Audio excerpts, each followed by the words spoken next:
Pronto. Então, eu esqueci de agradecer todos vocês primeiro. Então, boa noite.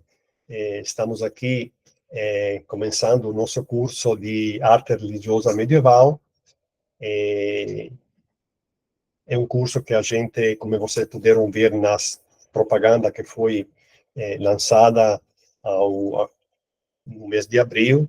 Ele abrange vários pontos, mas que, primeiramente, eu vou agradecer a todos vocês que se inscreveram, que me deram essa confiança na possibilidade de ter um curso que eu acho que vai ser interessante para todos.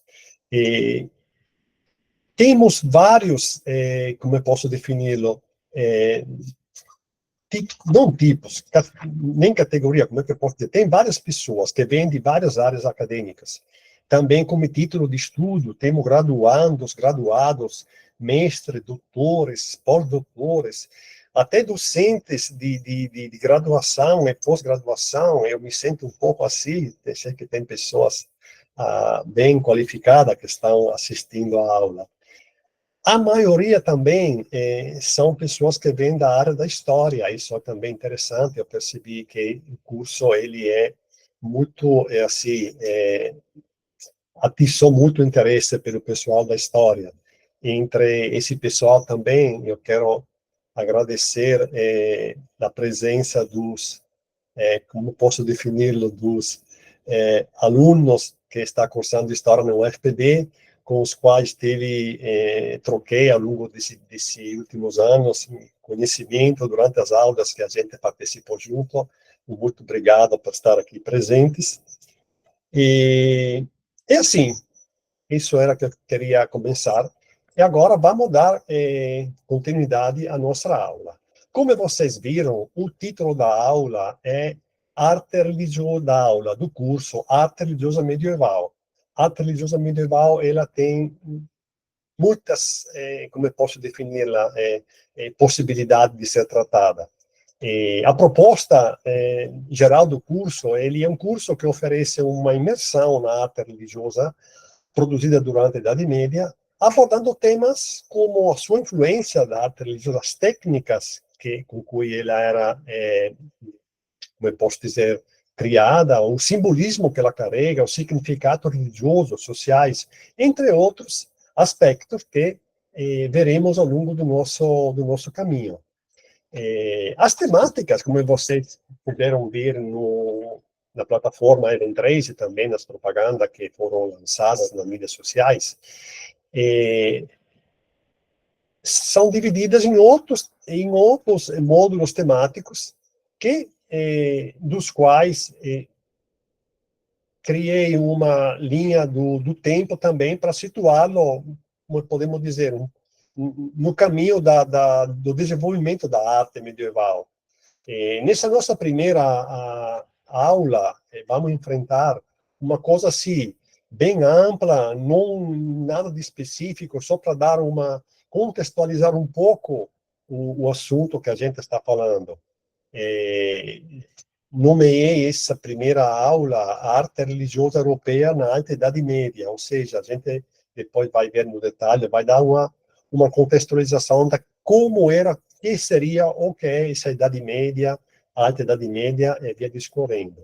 Assim, com o seguimento, teremos a arte românica italiana, que, como vocês entenderam, a especificidade do curso, ele é bem focado na minha terra, fundamentalmente, que é o lugar que eu mais conheço, que mais tenho domínio, e que acredito ele tem muitos para ser, como eu posso dizer, explorado ao longo desse caminho.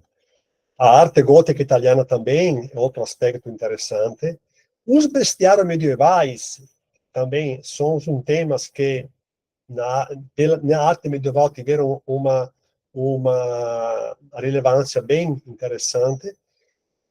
Como quinto ponto, vou trabalhar o diabo e o inferno na arte. Isso faz parte da minha pesquisa de desenvolvimento, como eu disse, mas será uma parte também bem interessante para explorar. O Imaginário da Bruxa, suas representações visuais, essa será uma aula que vai retomar o meu mestrado. Aí a gente vai sair, no caso, um pouco da área italiana, mas tem ligação também com esses aspectos. Na sétima aula, essa aqui no específico, eu quis mesmo, nessa hora, sair da área italiana apresentando um pintor famoso, um artista famoso da medieval, que é o Albertus Pictus, que ele teve, é considerado o maior artista pintor de igreja medieval das Suécias, que também ele fez parte do trabalho do meu mestrado. E ao final, eu tomei a licença de fazer uma coisa um pouco assim, um pouco diferente. Uma cidade medieval, Verona, e seus aspectos artístico-religiosos.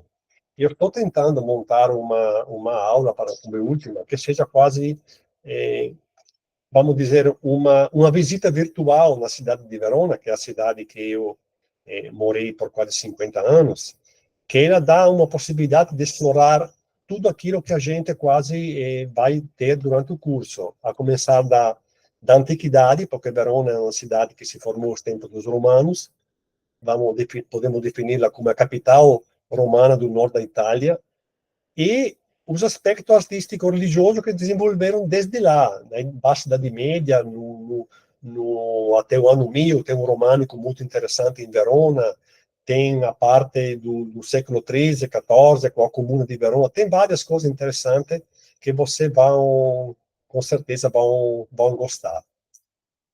É,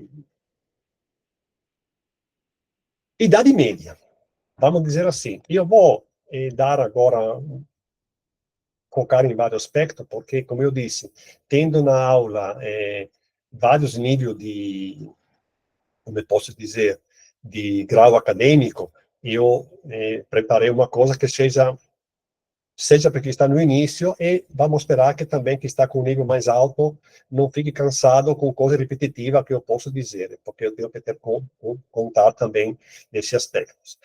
Eu, falando de Idade Média, eu gosto muito de Franco Júnior, Hilário Franco Júnior, e trouxe aqui uma parte de um texto dele, que ele fala assim: se numa conversa com homens medievais utilizássemos a expressão Idade Média, eles não teriam ideia do que estavam falando.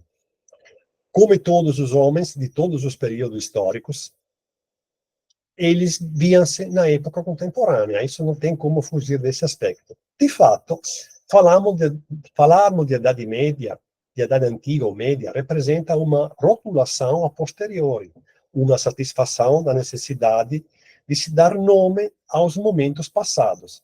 No caso do que chamamos de Idade Média, foi o século XVI que elaborou tal conceito.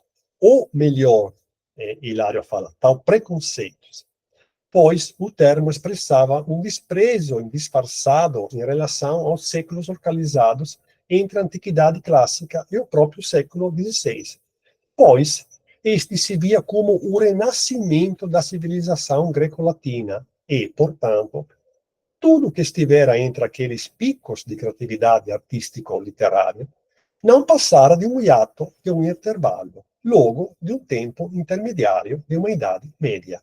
Assim, o Hilário quer dizer que, se a gente pensa a Idade Média como a gente, como ela é rotulada como uma idade no qual, a famosa Idade das Trevas, idade no qual tudo não era escuro, tudo não estava problemático, a gente não vai entender, na realidade, que esse período de 1000 anos, na verdade, como vocês verão aqui para frente, não foi bem assim. Foi um período no qual, eu acredito, é o contrário, podemos defini-lo, um período no qual desenvolveu aspectos sobre todas as formas que a sociedade pode pensar, que não tem nada a ver com um período no qual não teve um desenvolvimento, um caminho, não teve uma arte, não teve uma arquitetura, entenderam? Isso é um aspecto fundamental para se pensar sempre, quando se fala de Idade Média.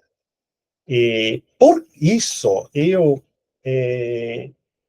se vocês querem ter informações a mais, aprofundar um pouco esses aspectos, tenho aqui como material o Hilário Franco Júnior, que é o livro dele, A Idade Média, O Nascimento do Ocidente, que acabei de falar um pedacinho. Mas outro texto, por exemplo, muito interessante, é esse aqui no meio, que eu tenho aqui um livrezinho aqui, que eu vou mostrar para vocês, que é esse aqui, que é de Giuseppe Sergi. Sergi é um medievalista muito famoso na Itália. Esse textozinho pequeno, ele fala mesmo sobre o aspecto da Idade Média, como eu posso dizer, ver ele de uma forma um pouco diferente. Esse texto, vocês podem encontrá-lo, se encontra naquele site que todo mundo conhece, ali até em espanhol. Não tem em português, mas espanhol é bem fácil para um brasileiro entender. Além disso, também, eu tenho um livro aqui que é de uma grandeza, que é de Umberto Eco, esse aqui que eu mostro para vocês, que se chama Il Medioevo. São 4 desses livrões aqui, uma série de autores, acho que são mais de 150 autores que escreveram junto com Umberto Eco para criar uma história da Idade Média na qual se abrange da arte, a arquitetura, a comida, uma série de assuntos muito interessantes. Também esse livro, se você procura, você encontra naquele e-mail ali, é em português. Esse é uma coisa uma dica que eu vou dar para vocês, procurem que vocês vão encontrar esse material. Além de falar de Idade Média, a gente fala de arte na Idade Média. Umberto Eco, nesse caso, ele tem no livro dele, Arte e Beleza na Estética Medieval, ele fala o seguinte: todas as culturas têm uma ideia de beleza da arte, mas nem todas a desenvolvem de forma teórica, consciente e explícita. A Idade Média, depois de século em que foi tratada apenas como um período sombrio e bárbaro, foi redescoberta como uma época repleta de reflexões sobre a beleza, sobre o prazer estético, sobre o gosto, sobre a beleza natural e artística, sobre as relações entre arte e outras atividades humanas. É isso que eu acabei de falar, que hoje não pode se falar de Idade Média como um período sombrio e bárbaro, porque a posteriori tudo pode ser feito, mas quando a gente observa esse período, a gente percebe claramente que não foi bem assim, que foi totalmente diferente. O livro de Eco, ele narra de forma acessível até ao leitor não especialista as etapas de um debate que, desde o período patrístico, passando pela Alta Idade Média até os albores do Renascimento, apresenta aspectos dramáticos e contundentes e que nos permite compreender melhor a mentalidade, o gosto, o humor do homem medieval. Ou seja, esse livrezinho vale a pena dar uma olhada. Vou mostrar para você como é a capa em italiano, que é Umberto Eco, Arte e Bellezza, mas existe também um livro em português, que praticamente tem o mesmo título, como vocês podem ver aqui no meu lado, que estou mexendo com o mouse, o título do livro em português. Também, conversando sobre arte, tem outro autor famoso italiano, acho que ele é considerado o mais importante especialista em arte, que é o Argan, que ele escreveu a história dell'arte italiana. É um livro muito interessante. Ele já tem anos, tem décadas de vida, nasceu já há 40 anos atrás. O livro também do Argan, ele foi traduzido também pelo português. São 3 livros. No caso, não, dificilmente se encontra material na língua portuguesa, como eu posso dizer, naquele arquivo ali que a gente pode encontrar. E o livro também, na livraria, se vocês vão procurar, ele é bem caro hoje ainda. É uma pena não ter acesso a esse material. E o Argan, como eu disse, é considerado um dos maiores historiadores e críticos da história da arte do século XX. E as narrativas e análise de Argan são entremeadas e enriquecidas pela leitura críticas, uma compilação de textos de filósofos, historiadores e críticos da arte de diversa época, como o André Chastel, Platão, Mary Shapiro, Erwin Panofsky, etc. E os volumes trazem ainda glossar de técnica e termos artísticos. Ou seja, o Argan, ele se utiliza de, como eu posso dizer, não é só uma fala dele, ele contextualiza utilizando esse autor, é muito, muito bom esse autor. Ele fala assim um tempo que, embora o livro tenha sido concebido no tempo na Itália para estudantes do ensino médio, as próprias resenhas da época o apontaram como a obra mais apropriada para um público universitário, dada a densidade do texto e a maneira de abordar os problemas de relacionar a informação com a reflexão. Ou seja, quando abro o livro que eu vejo de vez em quando, na realidade, são textos que para um ensino médio são muito pesados ainda, precisa de uma construção um pouco mais profunda para poder entender o texto. Provavelmente na época era diferente, o ensino médio lá, falo da Itália, era acessível a poucas pessoas, eram os liceus, os vários cursos lá, o nível de preparação para chegar ao ensino médio era muito, muito mais que hoje também na Itália. Por isso que esse livro ainda se utiliza hoje como texto para um público de um nível acadêmico maior. Vamos começar agora, depois dessa, como eu posso dizer, apresentação de que seria um pouco o período, a arte, a nossa aula de hoje, cujo título é Arte Religiosa Europeia na Alta Idade Média. Eu, eu além de apresentar os material, a conversa, eu sempre gosto de mostrar um pouco mapas de como seria esse período considerado Alta Idade Média dentro da Idade Média, ou seja, aqui vocês podem ver como teria sido a Europa, aqui coloca 526 depois de Cristo, com o Império Romano dividido pela metade, mas ainda bastante, como eu posso defini-lo, com as próprias dimensões de quando era o verdadeiro Império Romano da Antiguidade, passando. Aqui vemos mapas, nomes de localidade, mas aqui eu gosto muito também, para entender como poderia ter sido naquela época o, o contexto. Gosto muito desse mapa aqui, por exemplo, que é um mapa da linguagem daquela época, mais ou menos no mesmo período. A gente percebe que não tinha uma língua comum. Isso é importante porque a língua, como você sabe, é uma das coisas que identifica como eu posso dizer, uma etnia, um grupo, um povo. Aí tinha o latim, tinha o greco, tinha o copto, tinha o berbero, o aramaico, ou seja, uma infinidade de idiomas que representam etnias diferentes, mas todos juntos num contexto no qual, no caso que a gente está conversando, o cristianismo estava se estruturando. Isso é uma coisa que tem que ter em consideração, porque entre eles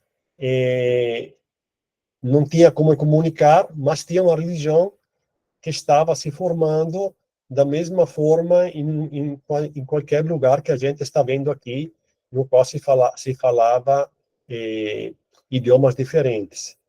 Até chegar aqui no ano 1000, quando a gente já vê diferentemente o desenvolvimento, o Império Romano, que podemos definir que estava junto com o Império do Oriente, mudou de forma, outros povos entraram, se formou o Império Romano Germânico, ou seja, teve uma série de eventos que a Europa estava moldando. Eu mostro isso por quê? Porque como eu posso dizer, mudanças, pessoas que se mudam para um lado do outro, essas invasões, essas ocupações, essas guerras que acontecem, obviamente, ele traz aspectos culturais que implicam também com os aspectos artísticos, religiosos que estão se formando, que estão se desenvolvendo.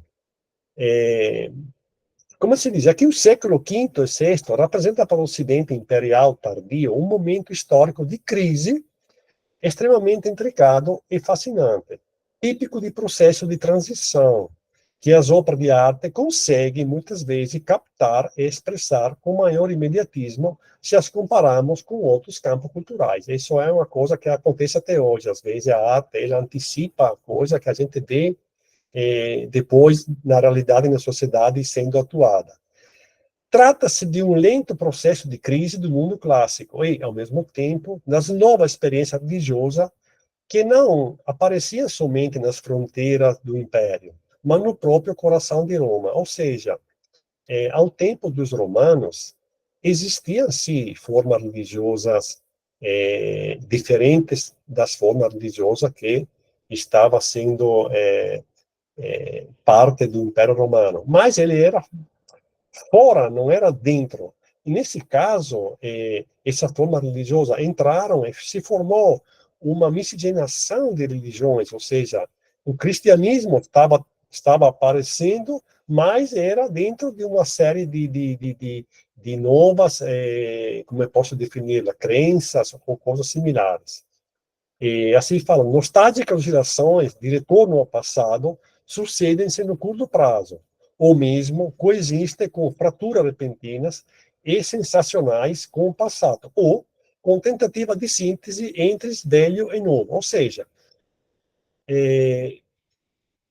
está se tentando, justamente devido às mudanças, formar novas formas, mas está se tentando também manter a tradição que consolidada há tempos do Império Romano, mas também tem que ter em consideração que o cristianismo já tinha uma própria estrada, já era considerado na Península Itálica a religião oficial, e isso implica uma série de consequências também nos aspectos artísticos que estava sendo desenvolvendo por causa dessas mudanças.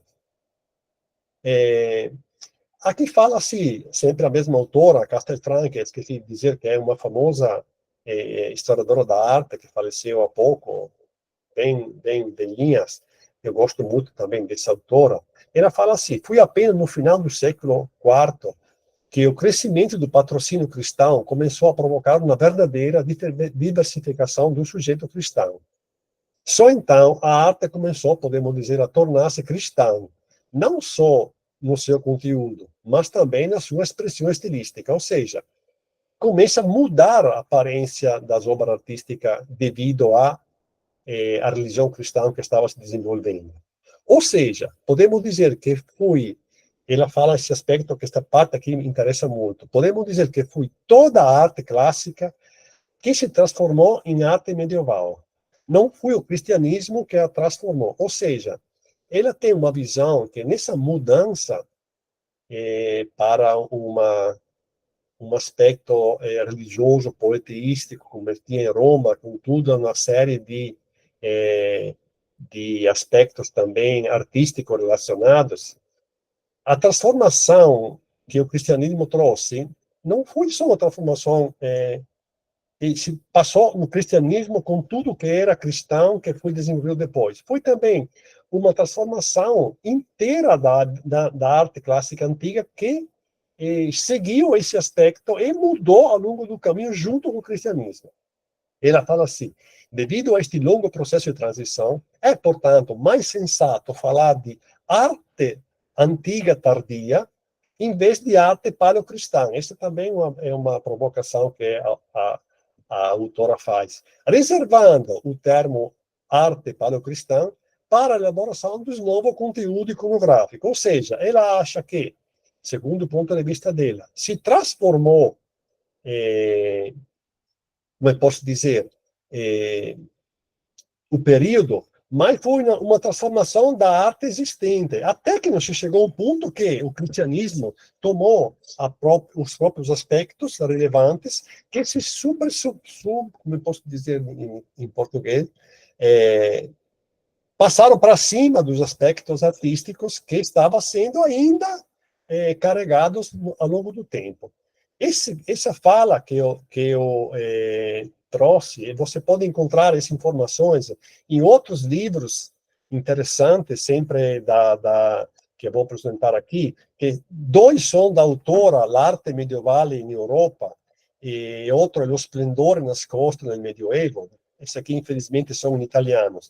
Mas também tem um artista que eu gosto muito, que é Enrico Castelnuovo, desculpe o artista, é um historiador da arte, que ele, além de falar da arte, ele fala de que produzia a arte. Outro aspecto que a gente tem que aprofundar, que tem interesse, porque pensar em um artista como a gente pensa hoje, não é a mesma coisa de pensar um artista naquela época. São totalmente aspectos diferentes que o Castelnuovo ele elabora nesse livro dele, que é muito interessante, como dá luz sobre essa forma e como entender esse aspecto do produtor mesmo que estava fabricando, preparando essas obras artísticas. Passo mais agora a mostrar um pouco desse aspecto que eu estou falando, porque eu estou falando, mas não mostrei nenhuma imagem até então.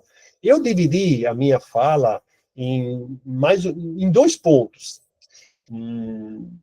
Vou mostrar os aspectos artísticos, religiosos, em edifícios, primeiramente, que compreende igrejas, mesquitas, também templos, capelas, e também as representações visuais que estão presentes nessas estruturas. Ou seja, vamos imaginar uma igreja, e na igreja tem pinturas nas paredes que fazem parte integrante, não são desmontáveis da igreja. Isso, eu vejo isso como um contexto único. Sucessivamente, eu vou retomar objetos religiosos, sempre começando do fim do Império da Antiguidade até mais ou menos no ano 1000, quando depois aparece o românico, que será a próxima aula.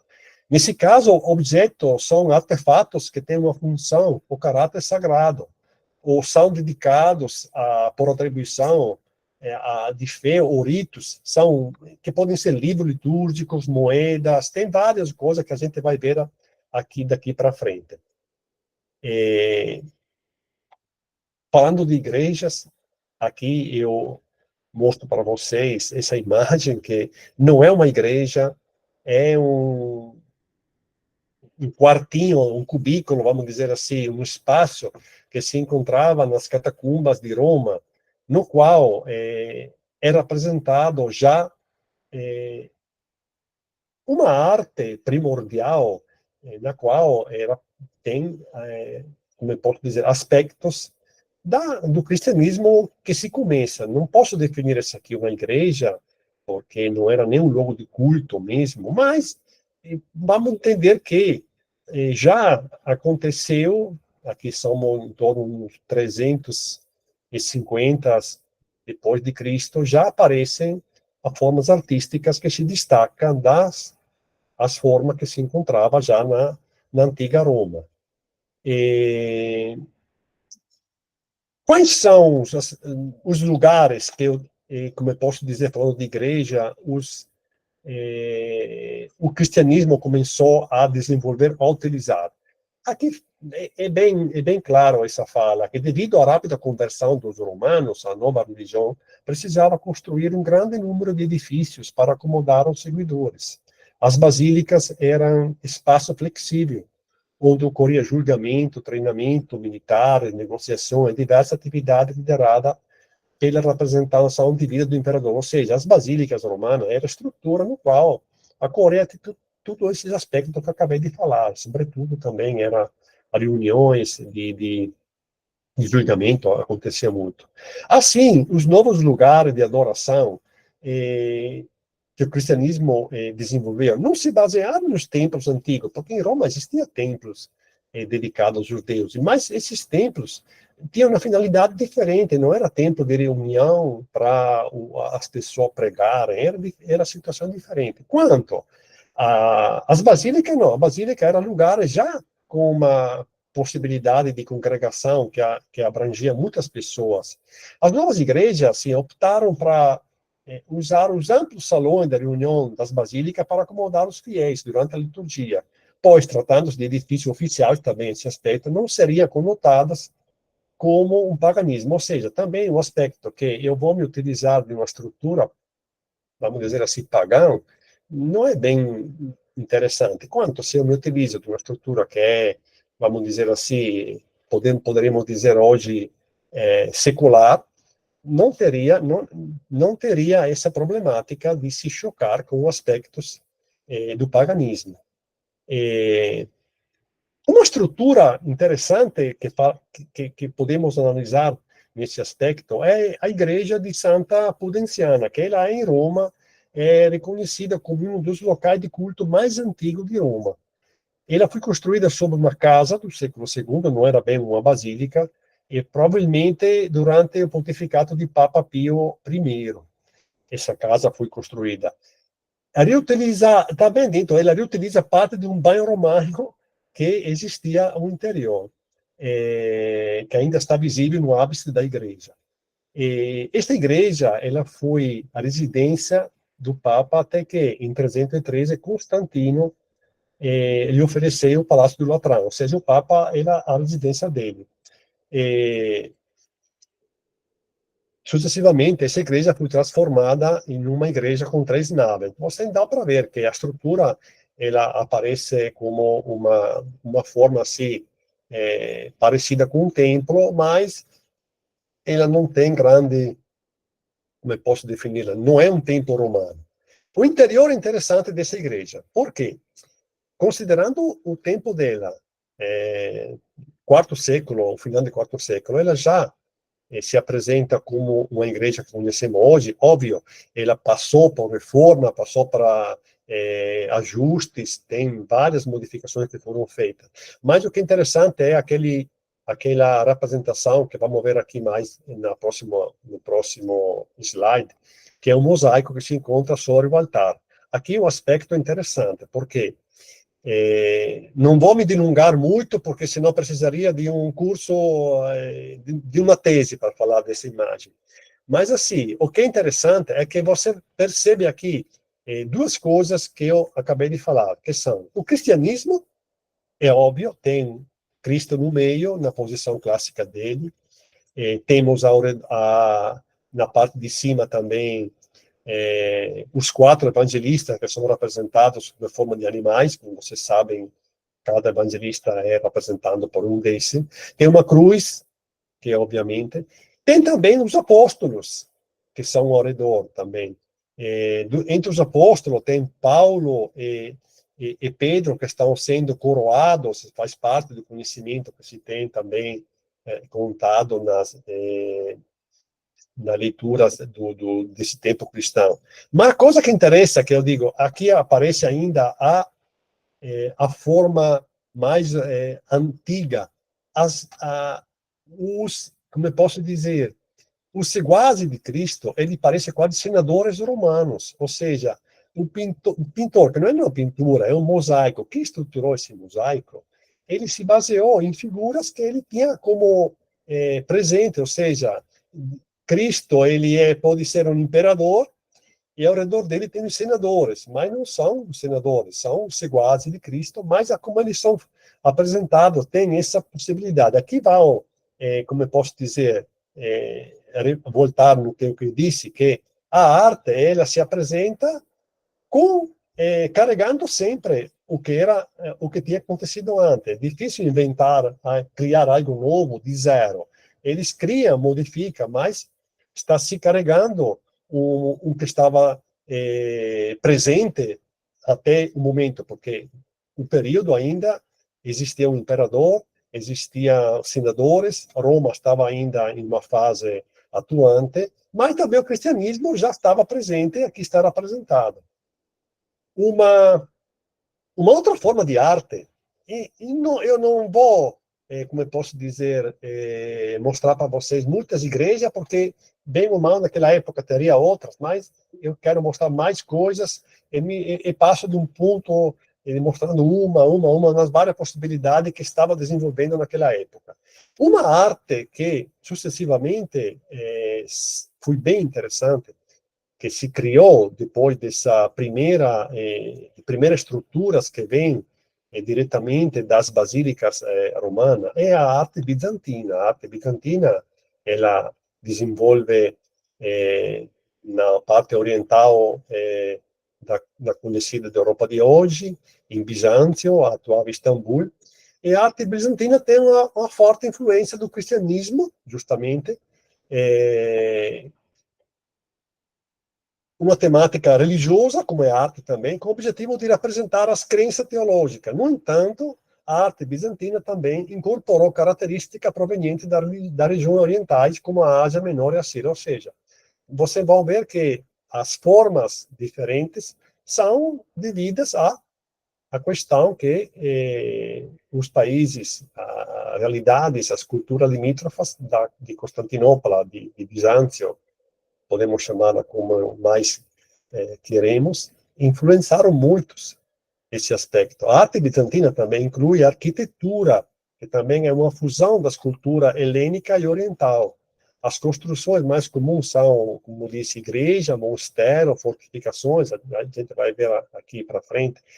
Inclui questões construtiva importante, como também começou a se usar como alvenaria ornamental e, sobretudo, a arte bizantina, ela é conhecida pela arte decorativa, pelos mosaicos, também pelo afresco. Os mosaicos, especialmente, são a parte que mais eu gosto pesquisar.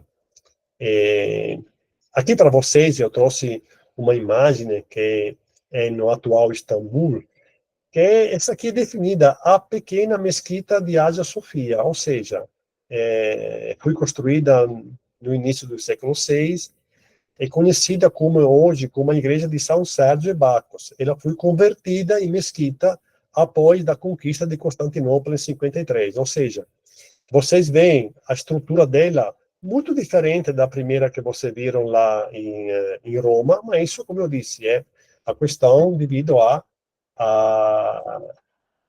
a forma de construção da arquitetura presente no lugar naquela época. Até o interior, óbvio, hoje ele teve restauração e perdeu vários aspectos, mas a forma dentro ela é bem interessante. Essa pequena Hagia Sofia, ela não é, ela você vai ver, ela praticamente parece que é a miniatura da mais importante Hagia Sofia de Istambul, que é a famosa hoje mesquita, que foi o presidente da Turquia de hoje transformou mesmo em um lugar de culto muçulmano, e você vê muito parecida à parte exterior, uma ou outra. Nós, falando da Hagia Sofia atual, óbvio, da construção original, não tinha todos esses pequenas construções que se encontram aos arredores, até os minaretos foram construídos depois com a religião, como eu posso dizer, com o islamismo que se aproximou, não tinha no início os minaretos, mas a estrutura principal é essa aqui, bem interessante, bem diferente da uma estrutura que se poderia encontrar na Itália naquela época. O interior também, muito amplo, muito grande, repleto como eu posso dizer, de vários aspectos. Hoje em dia, a gente vê quanto a religião islâmica ela é presente nessa estrutura, mas pensamos que ela era uma estrutura originalmente construída pelo cristianismo. Hoje não tem mais esse aspecto, mas é uma forma de ver como a arquitetura religiosa já, a arte arquitetônica religiosa já estava desenvolvendo quase 1500 anos atrás, já tinha uma forma própria de definir a religião cristã. Um outro aspecto da religião, da arte bizantina, é aquilo que você poderemos ver na próxima, na Itália. Uma pessoa pensa, mas como na Itália? Se lá tem, como eu posso dizer, os aspectos da religião são devido à vizinhança com outros países. Por que na Itália tem também esse tipo de construção? Porque na Itália, especialmente na cidade de Ravenna, é uma cidade com uma longa história. Ela foi já 3 vezes capital do contexto. Em 402, era a capital do Império Romano Ocidental. porque nem sempre Roma estava, como posso dizer, no comando. Em quase 90 anos depois, ela foi capital do reino dos ostrogodos, ou seja, aquela dinastia que entraram na Itália, que brigaram, que expulsaram, que tomaram a posse de Roma. E também, em 584, mais 100 anos, se tornou capital de novo do Exarcado, ou seja, o Exarcado era território do Império Romano de Oriente, em outros lugares que não era um lugar dominante. Era um território que os bizantinos reconquistaram do invasor depois de 100 anos. Ou seja, ela tem três fases nos quais a arte bizantina desenvolveu. Como se diz aqui, podemos dividir a arte de Ravenna em três períodos: o imperial, romano, ostrogótico e justiniano, que é o último. Os monumentos da época romana são, depois vamos ver, a Basílica de San Giovanni Evangelista, que é uma basílica tranquila, o mausoleo di Galla Plasta e o batistério ortodoxo, que é como posso dizer, o que mais interessa a gente como do ponto de vista bizantino. Os monumentos pertencentes à época, como eu disse, tem o batistério ortodoxo ariano, a Basílica de San Apolinário e o Museu de Teodorico, entre outros, como posso dizer, aspectos arquitetônicos. Aqui vemos um desse, que sempre remete àquela famosa relação com a antiguidade que continua, que não parou. E vemos aqui a estrutura do batistério ortodoxo, já em torno ao 550 depois de Cristo. O que mais me deixa assim, curioso é que você vê dentro a figura de Cristo, já no século, já com a igreja que se impulsou, tomou o poder, praticamente, o Império Romano já não tinha mais aquela força, não tinha mais aquele aspecto originário que tinha, mas o Cristo ele é representado quase com a vestimenta de um guerreiro romano, ou seja, ele é o Cristo militante que mata a serpente, que tem que mostrar para a força dele, mas ele, no caso, ele é representado ainda como um romano, ou seja, mostrar Cristo como um guerreiro romano é mostrar força, poder, porque os romanos eram conhecidos como lutadores, como um exército poderoso, e nesse aspecto é interessante essa ligação que se tem entre essas duas coisas. Continuando sempre em Ravenna, para dizer como ela foi uma cidade bem interessante, vemos aqui a Basílica de Santo Apolinário, que ela, se a gente olha as cores dessa basílica, elas são muito parecidas com os aspectos das basílicas de Bizâncio. Também as representações, eles são mosaicos feitos com pedrinhas, vidro colorados. A forma artística, ela é aquela bizantina, não tem como fugir desse aspecto. Uma famosa obra que é presente nessa igreja é a obra do Juízo Final. Esse aqui é um aspecto bem interessante também, que começa a mostrar já o cristianismo querendo mostrar às pessoas, sob uma forma artística, como será o que vai acontecer ao longo do caminho para o ser humano. O juízo final aqui tem vários aspectos, que aqui também precisaria de um tempo muito maior, mas só para mostrar como é que se entende o juízo final. Se entende de uma forma que já tem elementos que nos remetem depois a um futuro, a coisa que a gente vai ver mais para frente. Temos aqui um Cristo, temos dois anjos, como podemos pensar ao redor, e de um lado temos as ovelhas, que estão ao lado direito, que é o lado, podemos dizer, o lado bom, que nas representações futuramente que foram executadas no tempo depois, se verá muito mais esse aspecto, que o lado direito são bons, o lado esquerdo são as pessoas ruins, o que não presta. Ao lado direito, ao lado esquerdo, vamos ver que os animais mudam, não são mais ovelhas, mas são bodes. O bode já, ele representa, porque conhece um pouco a, a cultura, os aspectos da mitologia grega, tem vários figuras. O mais famoso é o deus Pan, que ele é metade bode, metade humano. A representação do bode já mostra um aspecto de algo que não é positivo, de algo que remete a algo que pode ser, no caso, algo pagão, ou algo que tem algo a mais ainda como significado. Para não falar desse sujeito, que eu vou dar um spoiler agora, que analisaremos mais para frente, quando se fala do inferno, que ele é considerado a primeira representação de Satanás que aparece na religião cristã como sob forma de representação visual. Como é você me diz, mas como é que pode uma pessoa bem bonitinha, tudo na cor azulzinho ali, como a cor azul um tempo não tinha o significado que tem hoje. A cor azul um tempo é o contrário, era uma cor que representava algo de ruim, não de positivo. O Michel Pastore, que conhece, ele tem publicações que falam sobre as cores. É muito interessante as análises que ele faz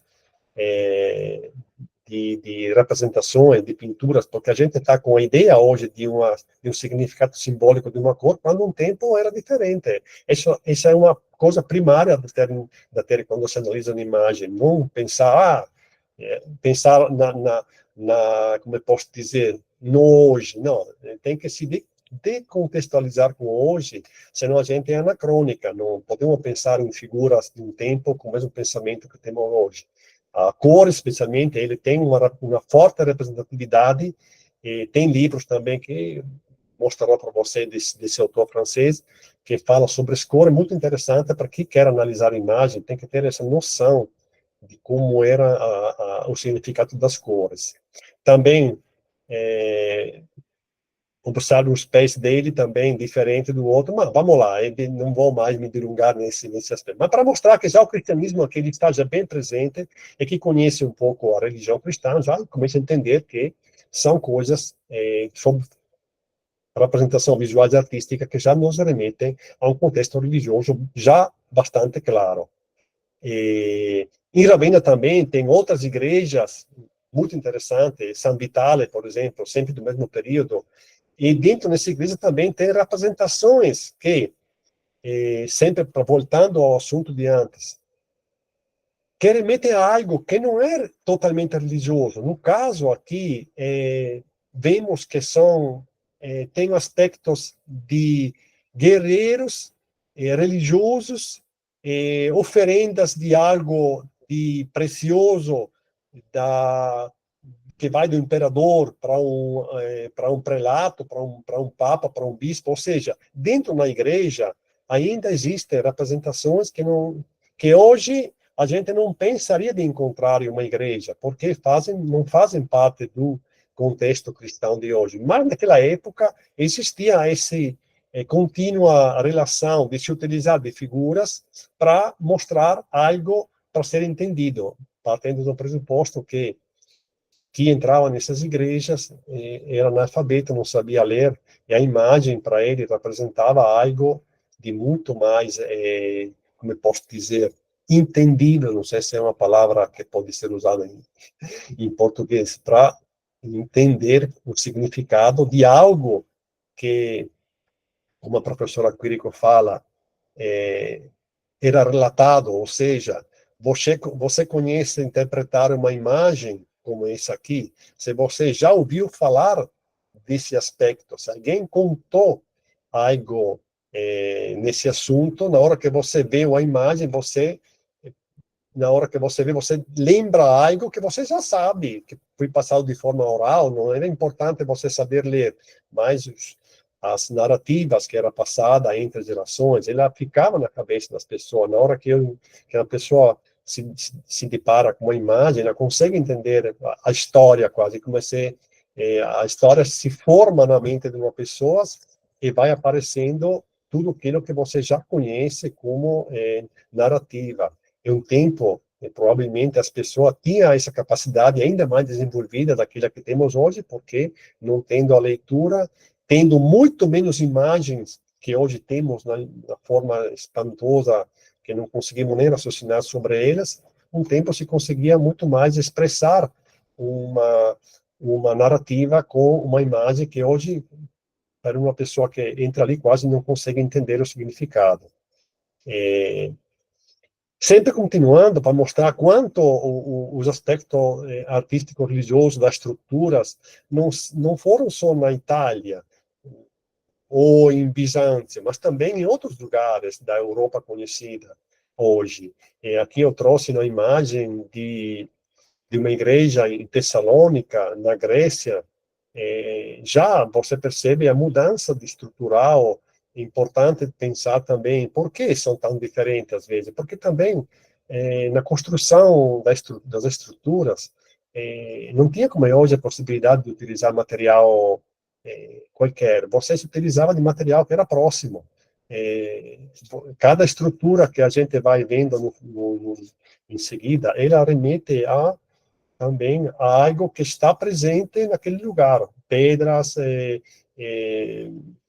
como podemos dizer, um material que tinha acessibilidade, que não precisava de um transporte, de uma logística para ser utilizado. Isso é outro aspecto interessante quando a gente vê determinadas, como eu posso dizer, estrutura. O interior, hoje, obviamente, ele é modificado a respeito de como era original, mas podemos ver essa figura aqui com os três sujeitos aqui, que remete muito a uma figura artística quase muito estranha, não tem proporções, não temos grandes, assim, a cura de mostrar o ser humano como ele é, como eu posso dizer, realmente não era utilizado há um tempo. Tudo que era utilizado era mostrar algo que tivesse um sentido com a religião ou com os aspectos culturais que a religião estava vivendo nesse momento. Não era importante a beleza, a estética ainda não tinha uma grande significância naquela época. Como aqui, por exemplo, passando do outro lado do mundo, eu vou mostrar aqui uma igreja pequena, hoje existente, bem perto de onde eu morava, na cidade de Verona,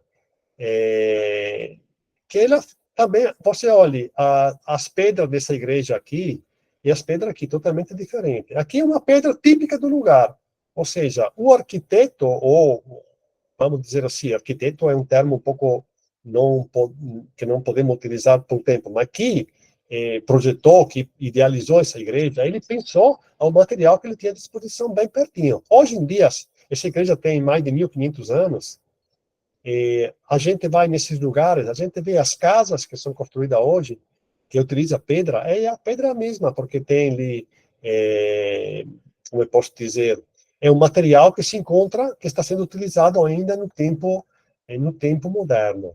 É interessante nessa igreja, uma parte relacionada sempre a algo de arte, é como eu posso dizer, aqui que se chama de cibório, que é um elemento arquitetônico, esse que estou mostrando agora, que domina o altar-mor da igreja. Ele é um lugar, praticamente, no qual se alberga, praticamente, o recipiente que contém as hóstias consagradas. Hoje, as hóstias consagradas, normalmente nas igrejas, se coloca sempre por trás do altar, em uma casinha que parece uma igreja, ou seja, é como se fosse um lugar que representa um lugar de proteção pelo que é mais importante, que seria a representação do corpo de Cristo, que são praticamente as hóstias consagradas. Isso aqui é interessante porque esse, vamos chamar assim, monumento é um dos poucos que se preservou na forma original do templo. E no caso, ele é em cima do altar, não é nem por trás do altar. Esse é um aspecto também muito interessante. A igreja aqui, no caso, não tem pinturas, porque ao longo do tempo ela foi afetada por vários eventos e teve que ser não digo reformada, porque ela é quase na estrutura original. A torre campanária não, mas o restante é bem parecido com o que deveria ter sido no início. Passo em outro lugar, falando sempre de igreja, aqui estamos na Espanha. Aqui você vê também a mesma forma. Muda um pouco o aspecto arquitetônico, mas também o que muda muito é o material de construção, ou seja, o que construía, que fazia que essa, vamos definir, obra de arte religiosas, ele se adaptava ao material. Também o interior, assim, tem aspecto também um interior diferentes, mas tudo para dizer, no caso, que, como eu posso definir, a pedra, ela era predominante nesse aspecto na construção da Espanha, isso aqui é do século VI, que foi executada ainda antes da invasão muçulmana. Por aquilo que se pensa, ela se trata de uma das últimas obras da arte visigota, que era o povo que tinha invadido a Espanha naquela época, antes de ser depois expulso pelos invasores muçulmanos que chegaram. Não somente Europa continental, mas também ilhas, que hoje conhecemos como vamos dizer assim, a Grã-Bretanha, no caso, temos aqui uma igreja de São Pedro e Paulo, sempre do sétimo, no caso do sétimo século, ano 600 e pouco, 650 deveria ter sido, que ela era uma abadia no tempo, e foi um mosteiro beneditino, no norte entre as costas da Inglaterra. Essa igreja aqui, ela agora foi reconstruída, você vê a forma diferente, aspecto diferente também, provavelmente as janelas não eram bem assim no início, mas ela passa, como todas as igrejas, por reformas, segue as formas arquitetônicas que se sucedem depois, na reforma ele retoma os aspectos da como eu posso dizer, da moda de construção naquela época que vai ter uma reforma. Essa igreja, se não estou errado, ela foi uma das primeiras que foi saqueada, até meio destruída, pelas invasões vikings que ocorreram ao final do século, antes do ano 1000, que passou por uma quase destruição total, depois foi construída mais em seguida. Mas para dizer que a cristianismo ele avançou onde tinha já lugares que os romanos do Império foram, ele se tornou também lugares no qual o cristianismo avançou e construiu uma forma, sempre dizendo que era mais cônsona para o lugar construir determinado tipo de estruturas. Um exemplo, e sobretudo, é na Alemanha, na cidade de, não sei como se chama em português, mas em italiano é Aquisgrana, Aquisgrão, acho que é, que é um exemplo da arquitetura carolíngia. Carolíngia, como vocês sabem, vem do nome da dinastia mesmo, que o mais importante que deu o nome a essa dinastia é o Carlomagno, que se tornou uma das, como eu posso dizer, das igrejas, das catedrais mais importantes da área da Alemanha do tempo. Uma das, como eu posso dizer, que foi construída antes, mas que se tornou, que se manteve, que passou para a reforma, e você vê ela hoje, quanto ela é imponente e poderosa. É uma coisa interessante que eu falei de arquitetura carolíngia, que todo esse nome que a gente está dando ao período são nomeações que vieram depois. Ninguém, na época de Carlomagno, dizia que está sendo construída uma estrutura com arquitetura carolíngia, porque não tinha um nome. Mas, como a gente nomeia as coisas para conseguir também contextualizar, você vai ver que tem arquitetura carolíngia, por exemplo, sucessivamente vem a otoniana, que é uma arquitetura também baseada num período que tinha como eu posso dizer, um poder que era o tão famoso, que tinha um tipo de construção diferente, que era a última construção que se teve, tipo de construção antes do românico, que, como eu posso dizer, se tornou com o nome desse personagem famoso histórica que era lá no tempo. Aquisgrana, era interessante porque ela tem influência bizantinas, romana ainda, tem forma de basílica romanas. Ela é uma estrutura que já carrega muito realismo. E tem como eu posso dizer, é um aspecto também monumental, ou seja, tudo que você percebe que não é algo assim minimalista, é algo para mostrar algo de estrutura, monumento mesmo. Ela foi criada como uma coisa para mostrar, naquela época, a importância desse rei, desse personagem famoso que era o Carlo Magno, que se tornou e que ainda é considerada uma das obras mais interessantes. Ao longo do tempo, foi elaborado também a parte do piso das igrejas, com decorações. É tudo uma série de melhorias que, devido também às condições, ao poder econômico também que no lugar existia, que se transformava também nos aspectos artísticos daquela época. Ou seja, mais dinheiro ou mais recursos tinha também as igrejas, tudo que era relacionado à religião do tempo, mostrava isso, era ter essa estrutura, era mostrar força e poder para como eu posso defini-lo, até para, não digo os inimigos, mas para os vizinhos, as várias dinastias reinantes que estavam vizinhos, isso era importante naquela época. E outra coisa, a gente não pode esquecer que na Europa medieval teve, como eu disse antes, por muito tempo, a presença muçulmana. Isso sabemos que isso aconteceu na, na Espanha, principalmente, com a dinastia no período Omíada, no qual o Abd al-Rahman, que foi, podemos dizer, o que abriu esse espaço, começou a construir também estruturas relacionadas às, como eu posso dizer, religiosas, mas com a religião muçulmana, ou seja, a Idade Média, a Idade Média, ela não é só cristã na Europa, ela já tem aquele aspecto muçulmano que pouco se fala, mas era presente, porque a Espanha inteira quase ela é repleta desse aspecto. Ainda hoje, se que vai fazer uma viagem para a Espanha, se entende rápido que tem uma presença de culturas que vêm de um lugar que a gente não está acostumado a ver no Ocidente. Mas isso é um aspecto que não podemos como eu posso dizer, deixar do lado, falando de arte medieval.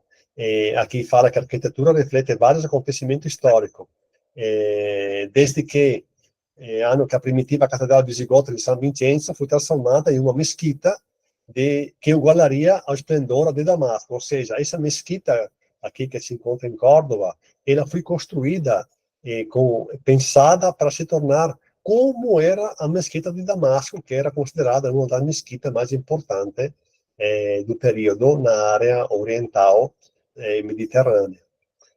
Só vendo o interior dela, como é, ela carrega aspectos também parecidos com aspecto da Igreja Bizantina, óbvio, como eu disse no início, a vizinhança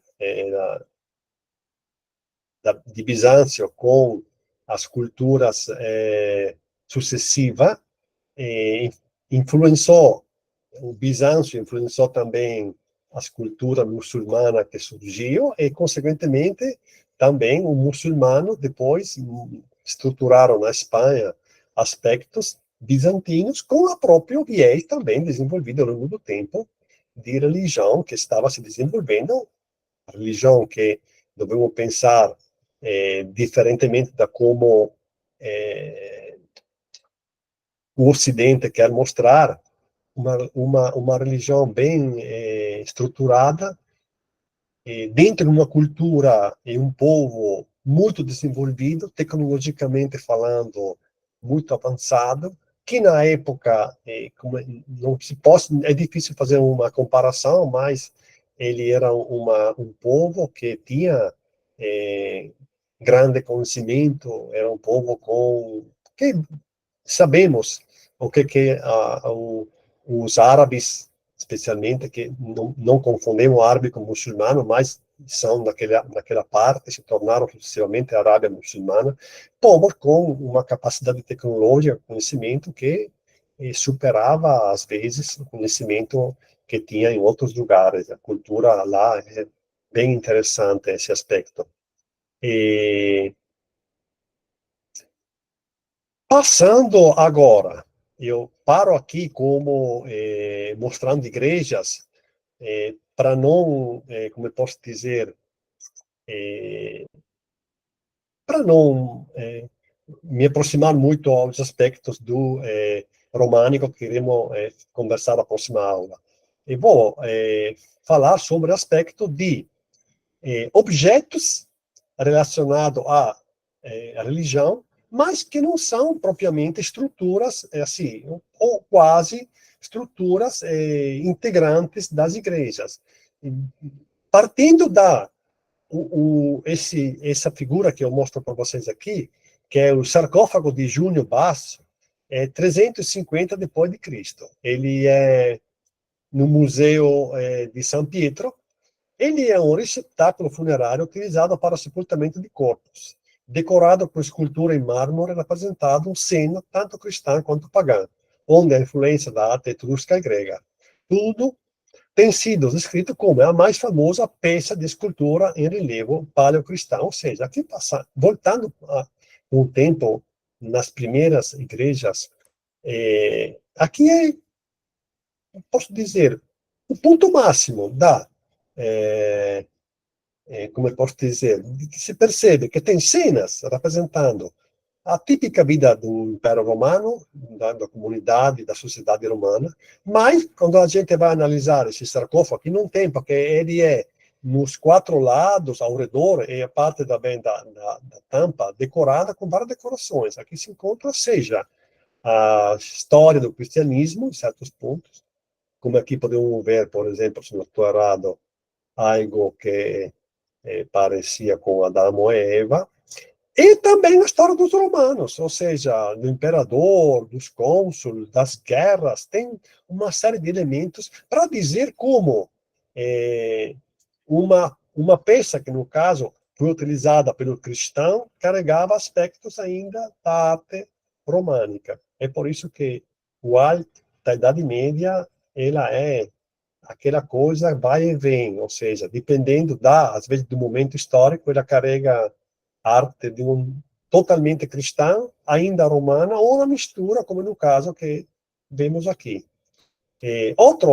Outra peça interessantíssima, para ver como, voltando ao início, como pode se dizer que uma época não tinha nada de artístico. Vocês já viram as igrejas, como eles são feitas, definir que era uma época de escuridão, sem fantasia, sem coisa, é um pensamento que não tem cabimento. Aqui a gente percebe ainda mais como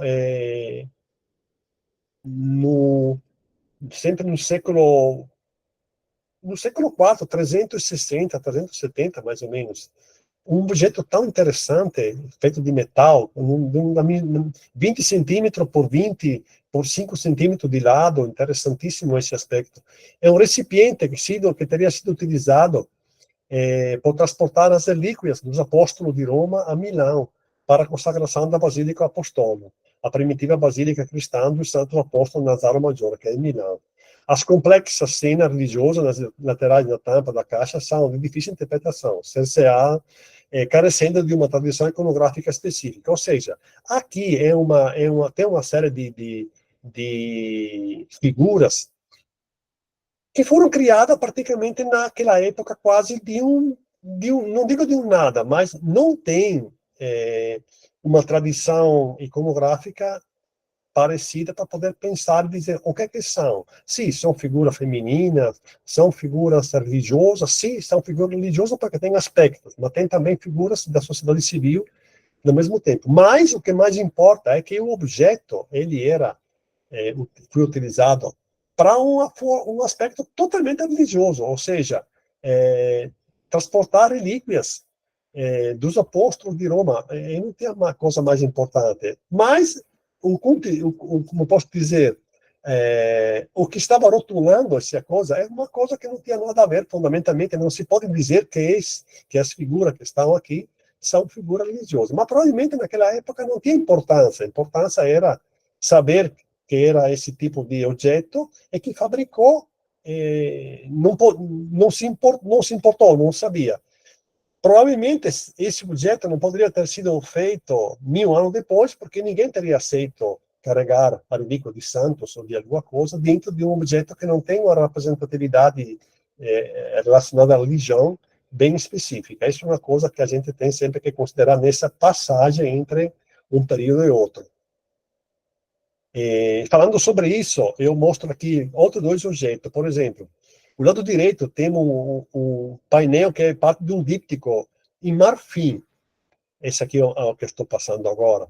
Ele representa o quê? Representa a caça ao cervo no anfiteatro. Se você percebe, aqui em cima estão praticamente, como dizer, romanos, pessoas da sociedade importante de Roma. Se percebe que tem uma proteção na frente dele. E embaixo, eles estão dentro como se fosse um coliseu, está representando a caça ao cervo, que era um animal que, em tempo, se caçava.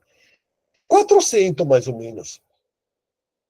Do outro lado, tem a mesma representação de sempre um objeto de marfim. Aqui representa praticamente totalmente a imagem relacionada à religião cristã. Por que eu trouxe isso? Porque esses dois objetos, eles eram utilizados pelo mesmo fim. Era uma, como eu posso dizer, uma homenagem a uma pessoa religiosa, no caso, e era dado esse material como um objeto, uma troca de objeto, ou era montado e reproduzido em um lugar para, como eu posso dizer, agradar uma pessoa importante no momento. Aí tinha a mesma coisa com o significado que a gente pensa totalmente descontextualizado da religião, que é o objeto da caça no anfiteatro, e o objeto relacionado ao cristianismo. Sempre para dizer também nas coisas que não são estrutura, mas são coisas que podem ser movimentadas, as duas formas ainda estavam andando eram presentes o aspecto pagão, dito, e o aspecto da religiosidade. Outra, como eu posso dizer, produção para mostrar para vocês que tinha uma capacidade artística, não somente que a arte é definida como pintura, como coisa, mas também a capacidade de transformar objetos que são em função da obra de arte. No caso, aqui vemos um livro. Imagina conseguir fazer um livro naquela época, um manuscrito, como eu posso dizer, no caso que é no Novo Testamento, em uma estrutura tão complicada para ser utilizada, que é uma base de um pergaminho como essa aqui. O material que utilizava era pele, precisava de um tratamento particular, tinha que ter pessoas capacitadas. Vamos pensar somente além da, da imagem apresentada, os produtos utilizados para poder pintar esse tipo de material. Produto que não era todos produtos naturais, que vêm da natureza, ou seja, não tinha como é hoje a possibilidade de ter produtos químicos sintéticos, não, tudo que se utilizava no tempo tinha uma origem natural. Alguém com capacidade extrema de tratar esse produto, de elaborar esse produto, de transformar o produto da natureza em algo necessário para criar obra de arte. Eu acho isso uma coisa super interessante. O livro que apresentei no início do autor, que fala sobre que construía, que preparava obra de arte, ele uma coisa fundamental sobre isso, porque ele explica bem direto como essas pessoas, quem era, ganhava dinheiro, era a pessoa que trabalhava como eu posso dizer, escravos, era funcionário, ele explica bem direitinho, é a transformação dessas pessoas ao longo dos tempos, porque se num período essas pessoas eram como eu posso dizer, tratado de uma certa forma, em outro período ele era tratado de outra. Em certo momento eles quase não precisavam mais atuar porque desenvolveu outras formas artísticas, outra forma que determinados artífices, vamos dizer assim, que trabalhavam no tempo, não tinha mais a necessidade da prestação dele e como eu posso dizer, isso mudou. Também, essas pessoas que trabalhavam ao longo do tempo, chegou um ponto quando certas coisas começou a ser vendidas, ele trabalhava para o vendedor, ou seja, ali também outros aspectos. Quando no início esse artista trabalhava diretamente para um patrocinador, para alguém, para fazer a dele, chegou um ponto que também ele trabalhava para um comércio, ali mudou tudo a forma de trabalhar, mas é uma coisa que a gente vai ver ao longo do caminho. É, outros aspectos para mostrar quanto essas pessoas sabiam trabalhar, quanto as obras de arte da época, existia uma arte muito importante, relacionada, obviamente, aos lugares, é tipo esse Evangelário de Olinda. Ele é no Domo de Monza, que é uma cidade perto de Milão. Esse aqui praticamente seria a capa e a contracapa de um evangelho. Ou seja, o interior dele tinha as refigurações desse as escritas que falavam da religião cristã. Mas quem que interessa mais para mim é a estrutura metálica e as pedras preciosas que foram colocadas para conseguir preparar esse material. Pense que ele é 30 centímetros por 26 cada placa, ou seja, é uma peça bem grande. Acho que é maior desse texto aqui. Imagina quanto é grande e que pedra preciosa tem nesse objeto. Eu gosto porque, como eu disse, quando eu trabalhei, quando o meu trabalho, a gente trabalhava também com pedras preciosas e muita forma de trabalhar que a gente utilizava, no caso, no laboratório que eu tinha na Itália, a gente utilizava ainda, em certo momento, tecnologia de trabalho como usavam ainda os romanos, porque tinha forma de tem pedras que você não pode tratar de forma diferente, senão com produto, com cola, com coisa para poder estruturar em determinada estrutura de suporte. Isso é interessante como pesquisando hoje, que um tempo quando eu trabalhava não tinha essa visão que tem hoje, mas pensar a como um tempo trabalhava e como o aspecto do Orives ele ficou muito ainda relacionado com técnica de um tempo, com a arte, porque o material é o mesmo, as pedras são a mesma, e tudo no trabalho de um Orives hoje, ele é um trabalho ainda hoje artesanal mesmo.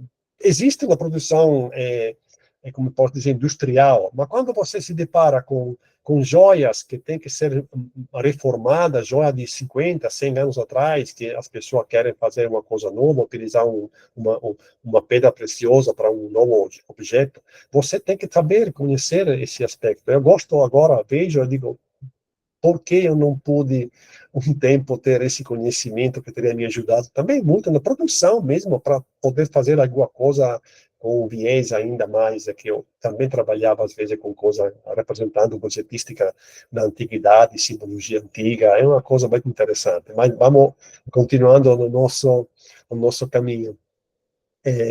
Outro objeto interessante, aqui passamos sempre por uma forma de uma coisa que poderia ser transportada. Isso aqui é um altar do século VIII, totalmente feito em pedra. Ele é em uma cidade do norte da Itália, no nordeste mesmo, quase com, para quem conhece um pouco a área de lá, faz divisa com a atual Eslovênia, Áustria agora. E a gente vê aqui uma forma de trabalhar com uma pedra única esculpida. Essa pedra é típica do lugar lá. É uma pedra que lá a gente encontra ainda hoje artesão que trabalha essa pedra, obviamente utilizando a representação diferente, mas ela, desculpe, é utilizada porque é uma pedra que se presta e provavelmente também porque a cultura do lugar hoje lá ainda carrega certas coisas. É interessante também aqui, vou mostrar mais para frente, aqui da vizinho, como é, a linguagem figurativa dessa come posso dizer, representação desse altar, que ele é totalmente repleto de imagem, seja de imagem religiosa, e também ainda carrega a imagem da vida comum do povo, da como era o aspecto cultural do lugar. Ele fala assim, que a linguagem figurativa mostra claramente a contaminação entre a expressão bárbara e a antiga tradição tardia da itálica, definida como plebeia, é a tradição bizantina. Ou seja, aqui tem uma série de formas de representar que são bem interessantes. Carrega aspectos culturais e artísticos de várias culturas que se passaram pelo lugar. Como eu posso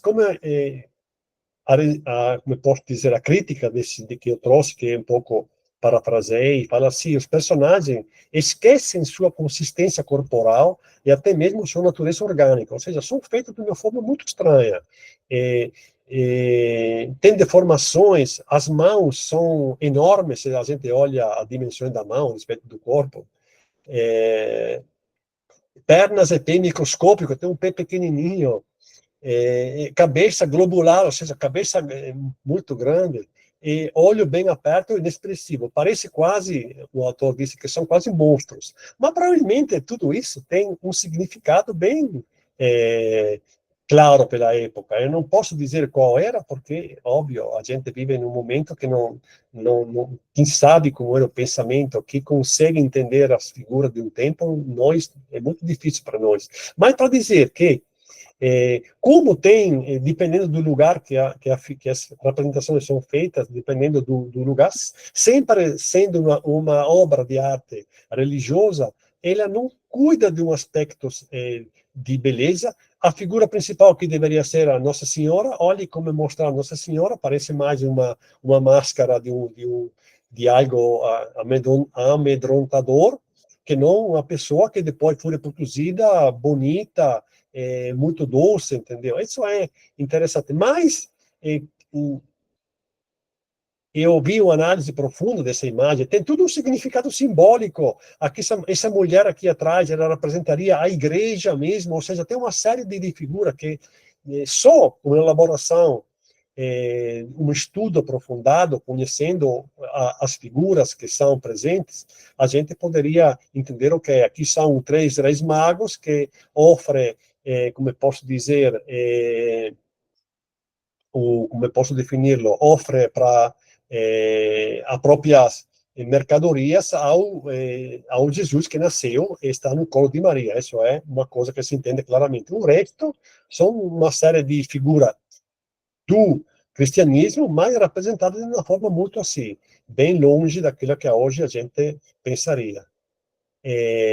Uma outra coisa, quase termino agora a minha fala, são também presença de moedas. Como o cristianismo ele utilizou as moedas. Aqui vemos uma coisa bem interessante. Vemos moeda com a presença da cruz. Que fez esse comentário fala que, ora, a cruz seria porque representa uma verdadeira conquista ideológica. Ora, também, como campo de batalha diferente cultura religiosa. Ou seja, eu mostro que também uma moeda de ouro, eu represento como eu posso dizer, o meu ideal religioso, ou seja, mostro para os outros que eu posso me ter a possibilidade de colocar a figura religiosa sobre um objeto que, teoricamente, é tudo o contrário daquilo que deveria ser o religioso, porque dinheiro é aquela coisa que, não, sinceramente, não deveria. Mas era utilizado já na época. Esse aqui se fala que foi uma grande virada iconográfica no Império Bizantino e ocorreu ao final do século VII, quando Justiniano introduziu em Constantinopla uma moeda de ouro representando o busto de Cristo, Pantocrador, que ocupava todo o anverso, enquanto o imperador passava no reverso, disfarçado de servo de Cristo no ato de segurar a cruz. Ou seja, aqui, numa interpretação que se pode fazer, é que se quer mostrar que na frente tem o Cristo, que ele é a figura mais importante, e do lado adverso tem a figura do imperador, como se ele fosse uma figura inferior e com menos importância. Esse é um aspecto, do ponto de vista ideológico, ele é muito interessante. E percebemos como a arte, ela é feita também para mostrar certas coisas. Hoje um tempo era, ou seja, não podemos dizer que nada mudou, mas a arte tem um poder enorme a respeito disso. Isso que é uma coisa que devemos ter em consideração. Por último, vou mostrar um objeto que para mim é fantástico, é a cruz de Lotário, uma cruz processional que é totalmente repleta de pedras preciosas. Ela foi feita na Alemanha e no final do... Era 970, 980, coloquei ano 1000 para que não tenha uma data precisa. A cruz. A base não, a base ela foi elaborada depois no século XIV. Mas a parte superior, ela é 50 centímetros de altura. Imagine uma dimensão de uma cruz assim, feita de metal precioso, com cravado uma série de pedras para mostrar, no caso, como eu posso defini-la? A, a importância que a religião estava dando também a mostrar algo precioso, como se fosse um sinal da poderosidade, da força que essa religião, que já se estruturou, tinha, e que estava ainda mais evoluindo ao longo do tempo. Eu esqueci.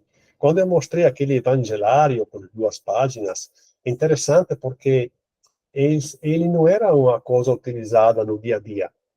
Eh, Retomo, me veio na mente, quando falei agora da cruz, da importância que é mostrar obras de arte de muito valor tinha, porque esse evangelário, normalmente, ele era utilizado como objeto para doar, ou ter mesmo, encomendar para ter, para mostrar aos, como eu posso dizer, aos pares que estavam naquela época, como eu sou uma pessoa importante porque eu tenho o evangelho, sim, mas o que importava não era o conteúdo, mas a estrutura, a forma na qual ele era construído ali, a parte artística, ela entra totalmente, era importante para mostrar como eu posso dizer, a grande capacidade, a grande força que a arte carregava, que carregou ao longo do tempo.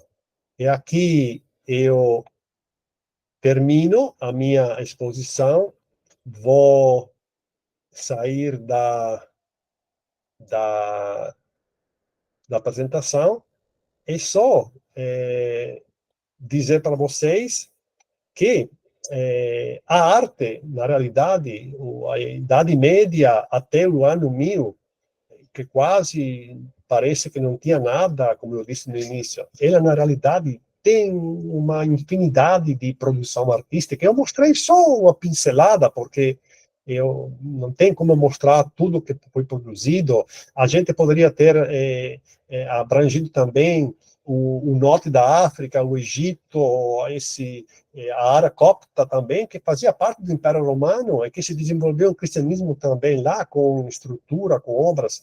Mas, assim, a arte ocorreu, teve e influenciou, como eu comecei, como eu disse também o Humberto Eco, se não estou errado, o processo a seguir, porque também a arte românica, que a gente irá analisar um pouco mais nos detalhes na próxima aula, você perceberá o quanto ela carrega desses aspectos de cristianismo, assim, proto, que já era 500, 600 anos que estava desenvolvendo, quanto ele foi interessante, foi importante pelo desenvolvimento das,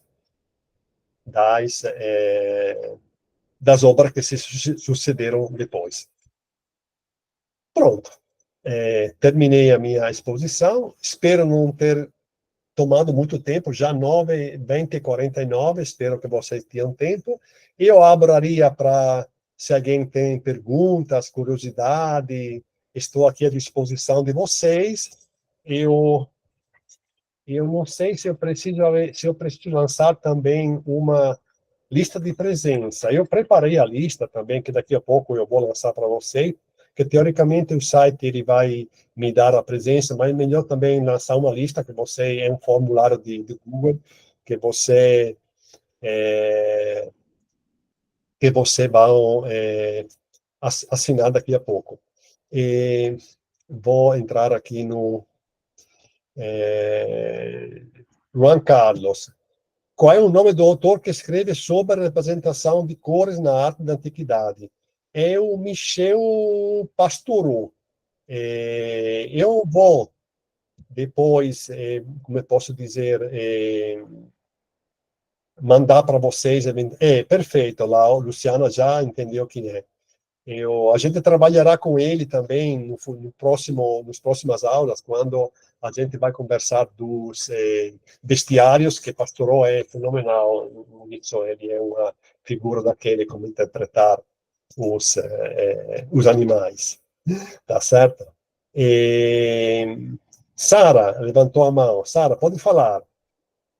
Boa noite, professor. Tudo bem com o senhor? Tudo bem, Sara, com É, vocês?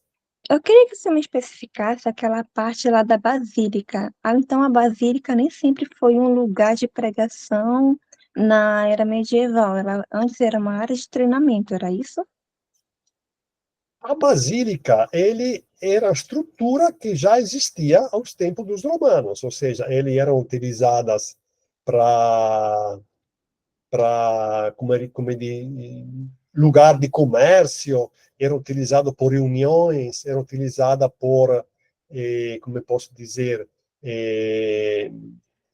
como se fosse a aula de fórum criminais. Ele tinha vários serviços, mas ele é um lugar, sobretudo, que ele tinha a possibilidade de abranger, de receber várias pessoas, entendeu?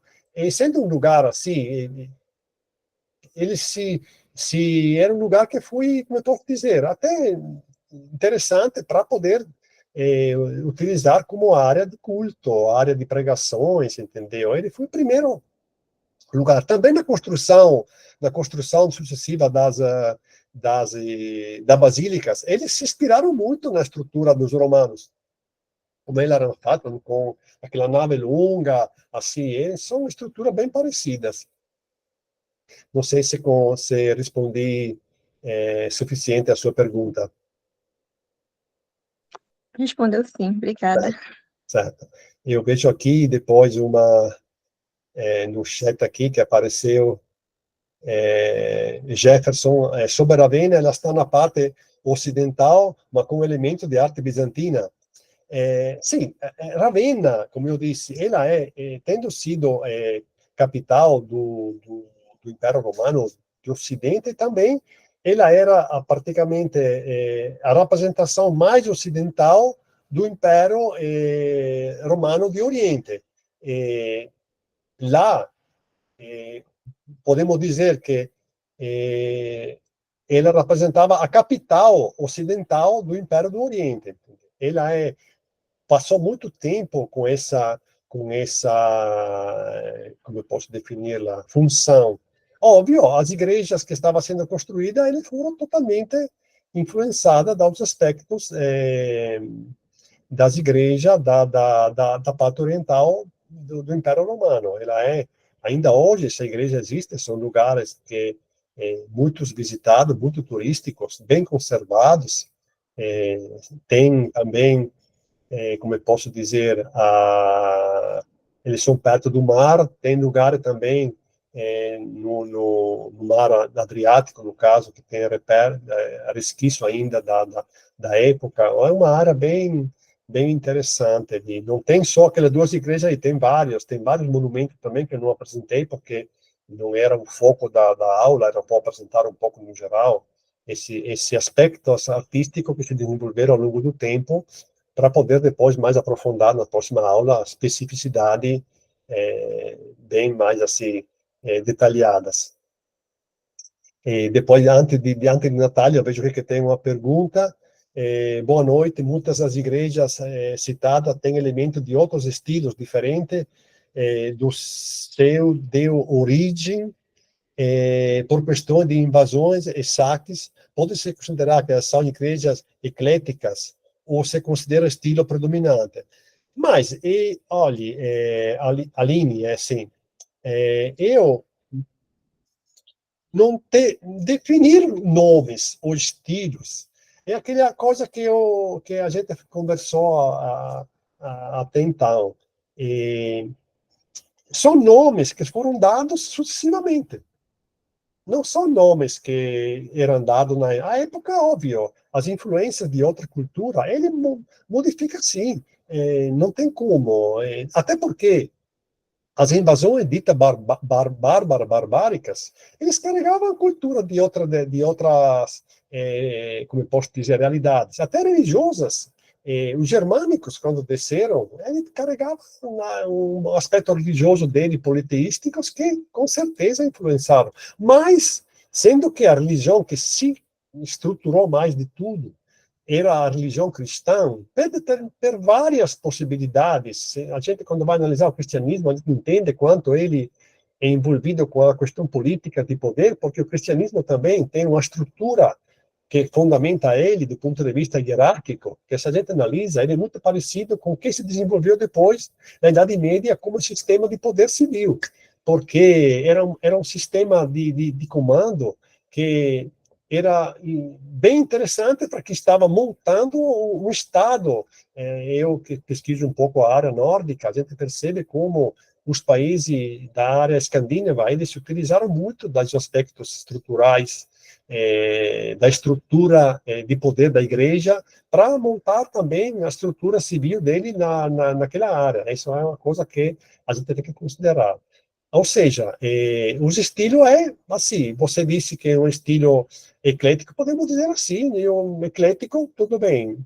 Mas são igrejas assim, porque, como eu disse, na Itália mesmo, quando você muda de lugar, vai para o norte, para o sul, a gente veremos aproximado no românico, quanto essa diferença você percebe, mesmo sendo em um lugar, mesmo sendo no cristianismo, menos definido como o mesmo estilo, ele vai ter influências inúmeras de culturas presentes ou que se instauraram ali ao longo do caminho.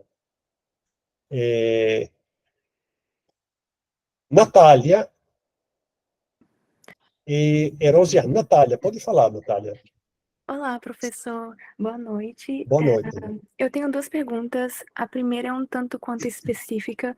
Eu gostaria de saber se o senhor, quando o senhor vai analisar essas artes religiosas, se tem um elemento em específico que sempre chama a tua atenção para identificar que aquela arte é uma arte religiosa, sabe? Se tem como identificar que é uma arte religiosa por conta de algo em específico que tem naquela arte.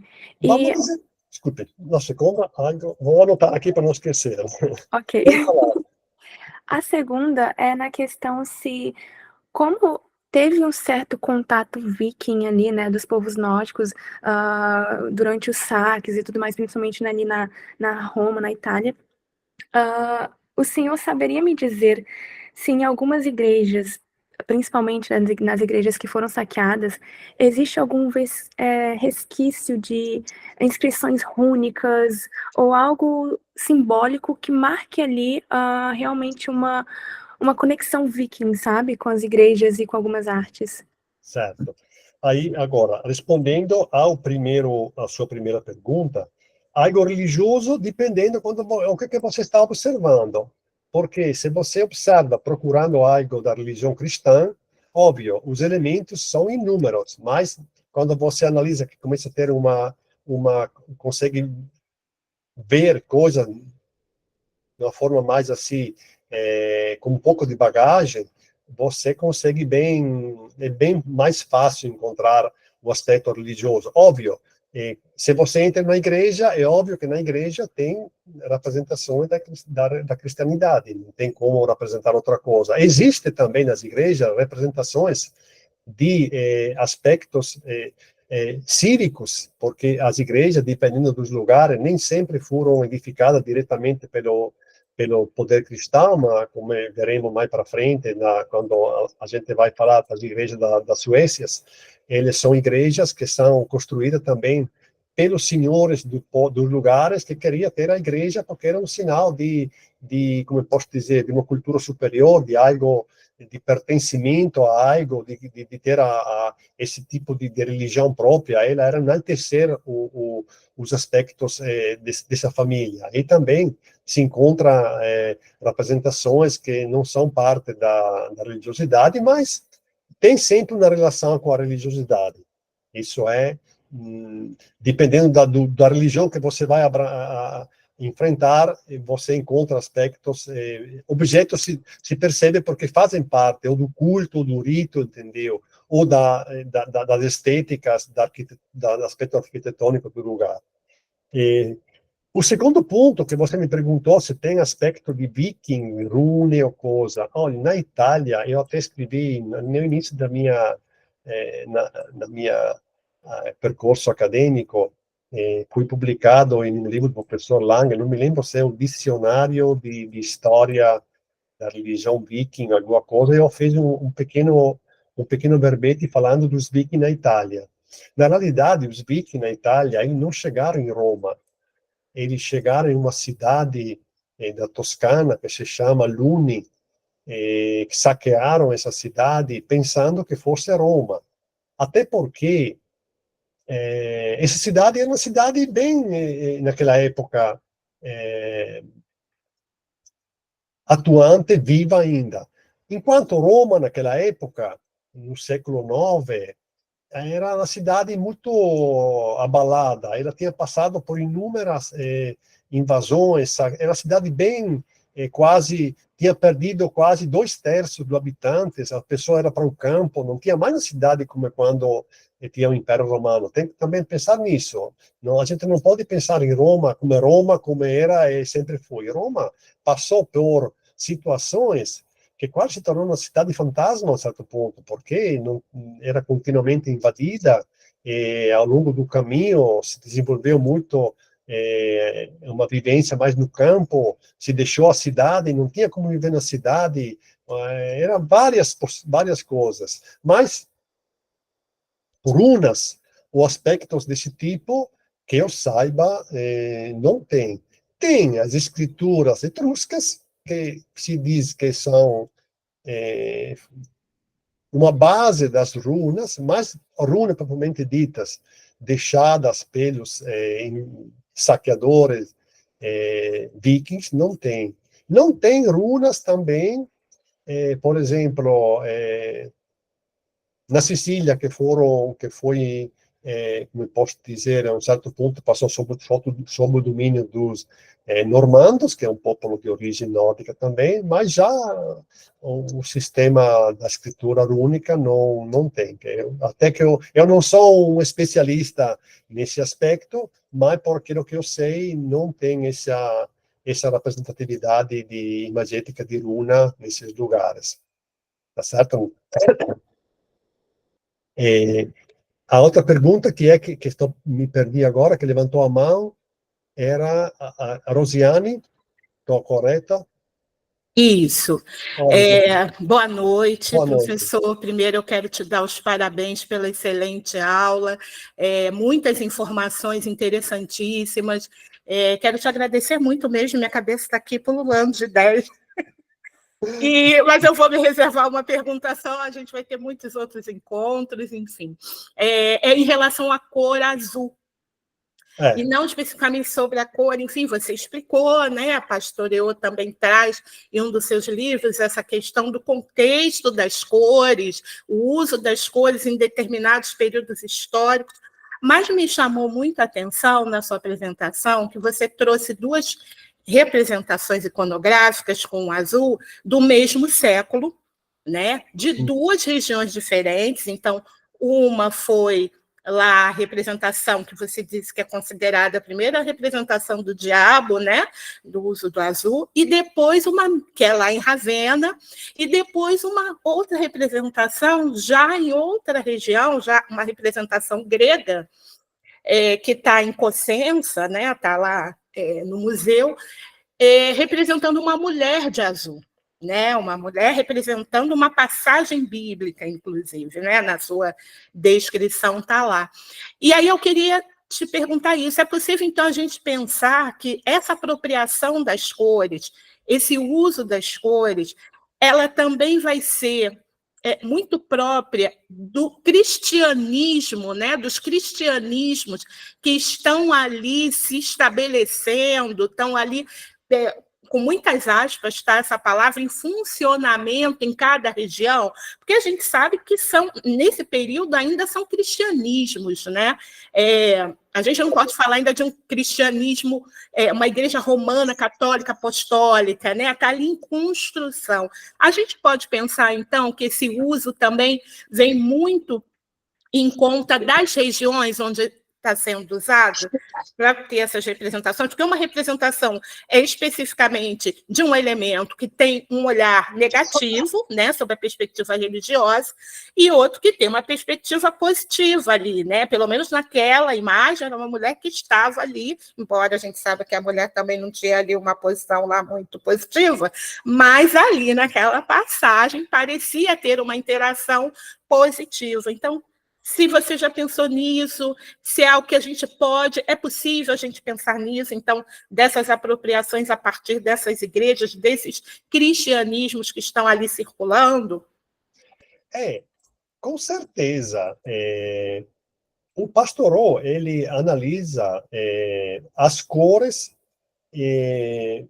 partindo de uma visão, de uma determinada, como eu posso dizer, cultura, em um determinado tempo. Aí ele fala do azul, por exemplo, no caso da igreja de Ravenna, como se fosse a representação como eu posso dizer, do diabo, no sentido que não é nem o diabo, porque ainda o diabo não tinha essa representatividade visual nas igrejas, não existia ainda. Mas ele colocou o elemento de azul para, segundo o Pastoró, como na significância que ele era uma pessoa que não presta. O azul, naquela época, em determinada cultura, como você falou bem claramente, que tem cristianismo, não tem só cristianismo, provavelmente, naquele caso, o azul tem essa como eu posso definir lá, significância. No outro caso, eu não pensei nisso, vou pensar um pouco, você me deu um insight bem interessante. Teria que analisar também em que lugar era, quem foi também que pintou esse tipo de elemento. Também tem um aspecto, isso aqui eu não sou especialista, mas existem hoje tecnologias que voltam. Muitas representações eles não são coloridas como a gente vê na internet, nas páginas de jornais. Eles são repintadas para mostrar como seria, como teria sido originalmente aquela pintura. Ou foram pintadas ao longo do tempo, porque tem imagem em igrejas que foram restauradas, foi colocado produto, foi recuperado de novo. Mas hoje existe tecnologia que, analisando a pigmentação, ela consegue entender a origem da pigmentação, qual seria a matéria-prima, e, consequentemente, conhecendo a matéria-prima, sendo, como eu tinha dito, tudo material que se utilizava normalmente era originário de lugar próximo. Não tinha muitas possibilidades de utilizar um produto que se utilizava como eu posso dizer, na Polônia, da Idade Média, utilizar em Roma. É muito diferente. Você sabe identificar, examinando a composição da obra, qual seria a cor que ela deveria ter sido a obra quando foi pintada. E aí um sistema de vários elementos consegue identificar e reproduzir, eventualmente, como teria sido a pintura do original. Aquele altar que eu mostrei para você na última figura, que tinha aquela imagem que eu falei que parece quase monstros, eu esqueci de colocar aqui para vocês, mas vou ver se consigo na próxima aula, tem esse aspecto que tem não sei que foi um instituto que ele mostrou como deveria ter sido essa pedra pintada, porque naquela época não era só pedra, era uma pedra pintada. Só que hoje ela não é pintada porque perdeu a pigmentação, está lá tudo bem branquinha, mas na época tinha pintura. Ele precisaria saber o autor que era. Se para ele a cor teria representado esse aspecto, como o Pastoró fala que o azul teria tido naquela época. Aí é muito complexo. Mas, sim, é um aspecto que tem que ter em consideração. É uma boa pergunta a sua, gostei, porque desperta ainda mais essa possibilidade de entender, eventualmente, determinadas representações a partir da coloração, sempre dizendo que a coloração poderia ser não original, poderia ter sido feita depois. Tem que entender primeiro também se esse aspecto da coloração ele é o aspecto original ou se é adaptado à exigência do tempo, porque pode ser uma pintura, um objeto feito no século VII, mas no século XIII ele foi repintado e foi apresentado com uma cor diferente, aí quem sabe como é o aspecto. Tem esse fato, que quando se fala de igrejas, eles se passam por reformas, problema que teve, coisas que é muito complicado saber a originalidade do aspecto. Vocês irão ver quando eu vou falar para vocês das igrejas da Suécia, que lá tem um aspecto interessante, mas não vou me dilungar muito para não que vou deixar vocês pensando sobre esse aspecto da originalidade das pinturas das igrejas. Tá certo, Rosiane? Muito obrigada, tá certíssimo. Obrigada. Eu postei o format aqui para poder assinar, se vocês viram, podem acessar e colocar as assinaturas também, que já está no chat. Tem alguma pergunta a mais? Alguma curiosidade? Estão cansados?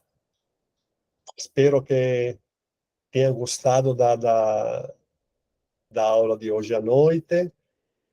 Estou aqui, se alguém...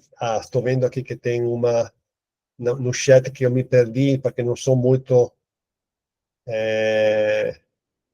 o nome do autor, Soberavena, sim, acho que já respondi. As cores amarela, Sara, amarelo e azul são cores bizantinas na iconografia, ainda são usadas nas imagens católicas. As cores têm sempre uma sua função. Aqui tem um bom começo do curso, muito bem, excelente aula, obrigado, foi ótimo. Que aula maravilhosa. Menos mal, eu sempre tenho, assim,